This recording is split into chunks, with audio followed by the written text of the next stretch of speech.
Hey y'all, welcome to another featured museum tour. My name is Camille and I'm excited to be your guide to museums all around the world every Friday in July. Today we're headed west to California to visit the Monterey Bay Aquarium. We're going to watch a few animals on their live cams, and after I tell you about each animal, I'll ask you a few questions for you to either write down your answers or discuss them with the people watching with you. Get out a piece of paper and a pen or pencil either way, because this time I'm going to ask you to draw as well. The Monterey Bay Aquarium website has a lot of really fun features that I encourage you to explore more after you watch this video. We're mainly going to be watching the live cams today, which is live footage of the animals' enclosures that you can watch from 9 a.m. till 7 p.m. every day, and some of them even go later than that.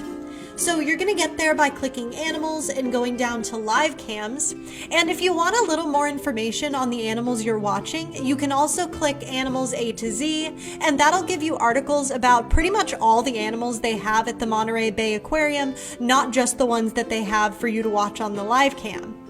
So we're going to go ahead down to live cams because I'm going to show y'all a couple of them today, and we are going to start with the sea otter cam. Now remember that this is a live feed at the time that I'm filming this video, so if y'all watch this on your own later, you may see the sea otters doing different things. It's going to be new every time you watch it. So these are southern sea otters, and they're fully aquatic animals. They can go their whole lives without ever leaving the water. But you won't see a lot of them in the wild because they're endangered, and there are only about 3,000 of them alive currently. These guys are native to the coast of California, and they live in a kelp forest. And a kelp forest, if you haven't heard of it before, is pretty much exactly what it sounds like. It's an area right off the coast that's super dense with kelp, and there are usually a lot of different animals that live in them.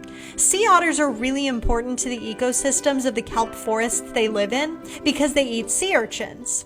Without the sea otters around to eat them, the sea urchins' population would be out of control. They can create areas called urchin barriers where there are so many sea urchins that nothing else can live there. The otters keeping that under control is a really good example of a food chain influencing the habitat that contains it. Now, you might be wondering how otters eat if they're constantly swimming around. They actually float on the water's surface on their backs, and they eat off their chests like a table. Y'all can see exactly how they swim from the video you're watching now. They also have folds of skin in their forearm that they can tuck clams and mussels into, which is kind of like having pockets specifically to save snacks for later, which sounds pretty convenient. And speaking of their skin, they don't have blubber to keep them warm, but they do have about 1 million hairs per square inch of skin, which is 10 times the amount of hair just on 1 square inch of skin than we have on our whole heads. We have about 100,000 hairs on our heads. Now, before we leave the otters and move on to the next animal, I have some questions for y'all. So pause the video once you've read the questions, and you can press play once you're done discussing them. What kinds of things did you see the otters doing on the live cam? Otters can't breathe underwater, but they can hold their breath for 6 or 7 minutes. What would you do underwater if you could hold your breath as long as an otter can? And what do you think an otter would feel like if you petted its fur? Our next animal is the African penguin, but before we go to the penguin's live cam, I want to show y'all the information page on the penguins real quick because there's some really cute pictures. Now, penguins are monogamous, which means they usually pick one partner and stick to them for life. Female penguins lay 2 eggs at a time, and both parents take turns keeping the eggs warm and taking care of the chicks once they hatch. Several penguins at the aquarium are partnered, and there's a female named Bumblebee and a male named Geyser who are partnered, and they have a chick whose name is Amigo, who there's a picture of on this page right here on the right. And it says that Amigo is returning from penguin preschool where he matured from a chick to a juvenile. So I thought these cute little fluffy penguin pictures were important to show y'all before we get to the live cam. Alright, and it looks like they're actually feeding them, so we've picked a really good time to be looking at the live cam. Now, did y'all know that not all penguins live in freezing climates? African penguins live in cold currents off the coast of South Africa, where the water is cold, but the climate's otherwise pretty moderate, and it's really similar to the climate of Monterey, California, which is why the penguins can live comfortably at the aquarium. Now, African penguins are endangered in the wild, and their population has declined by more than 60% in the last 40 years, and it's expected to keep declining due to habitat damage, oil pollution, and overfishing. I'll have some information at the end of this video about what you can do to help endangered species like these penguins. Now, African penguins can be a little over 2 feet tall and weigh up to 9 pounds. And to stay warm in cold water, they have 2 layers of feathers. When they're hunting for fish, African penguins can swim up to 12 miles per hour, which is twice as fast as Olympic gold medalist swimmer Michael Phelps. Oh, and before we move on from the penguins, my favorite fun fact about them is that in order to keep their nests clean while they're keeping their eggs warm, they can projectile poop up to 3 feet away. So they might get a nearby penguin's nest a little dirty, but theirs probably stays pretty clean because of that. So now that y'all have gotten to watch the penguins for a few minutes, I've got a drawing challenge and some questions for you to talk about. Try to draw an African penguin. What about the penguin's body do you think makes them good swimmers? You might want to look at their wings and their feet to answer this question. Now, I mentioned that African penguins can weigh up to 9 pounds. If you have a pet, is it bigger or smaller than an African penguin?